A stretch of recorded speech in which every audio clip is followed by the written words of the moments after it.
Hello everyone, welcome back. So in this video, I'll show you how to connect your ESP32 to your Wi-Fi network, either by joining your home router or by letting the ESP32 create its own Wi-Fi network. So super useful if you're building smart devices or IoT stuff. If you're just starting out, don't worry. I'll walk you through every step. So let's get started. Well, there are two ways. Let's discuss about those. So what are station mode and access point? So before jumping into code, let's quickly understand the two main Wi-Fi modes of the ESP32. The first one is station mode. So ESP32 joins your home Wi-Fi. Once connected, you can access it using its IP address. And the second one is access point mode. In this process, ESP32 creates its own Wi-Fi hotspot. You can connect to your phone, laptop to it directly. There is no router needed. These are super useful depending on your use case. We'll do both in this video. So here is what you'll need. ESP32 board. I am using the ESP Dev Kit V1. So for this demonstration, we'll be using the onboard LED.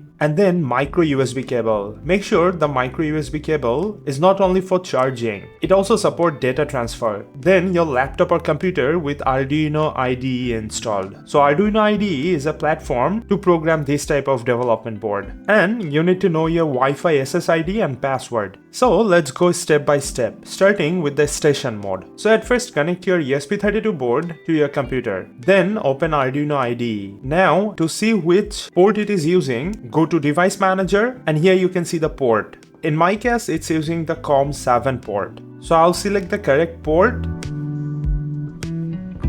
and the correct board.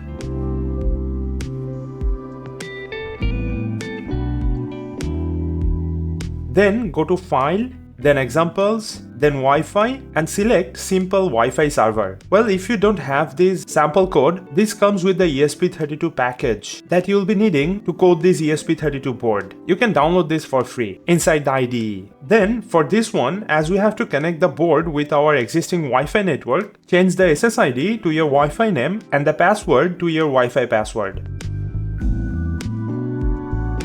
Then from here, change the LED pin. In our case, as we will be using the onboard LED, our pin number is GPIO2. So we will change the pin number from here.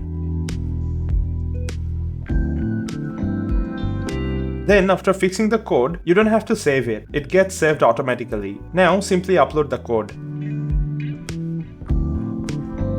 Then after the upload is done, we need to get the IP address. So for that, open the serial monitor and then press the reset button on the board. On the serial monitor, make sure the baud rate is same as the baud rate on the code. Here you will get to see the IP address. Copy the IP or just simply type that in your phone.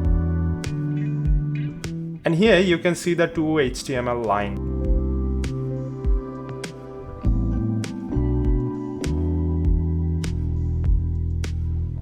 Now let's move on to the second method, which is access point mode setup. Now let's flip the script. Make the ESP32 create its own network. So for this, at first we need to clear the board. So simply open a new sketch and upload the default code.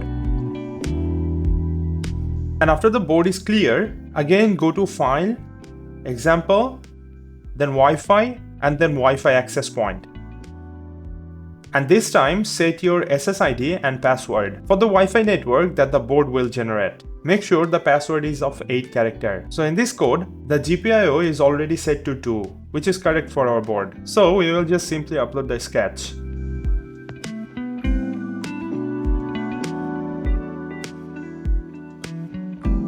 After the code has been uploaded, open the serial monitor from the Tools option and then press the reset button on the board and it will print its own IP address.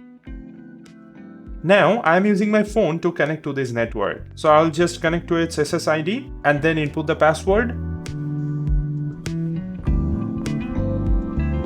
And then if I open up the browser and paste the IP, you can see that the HTML texts are visible.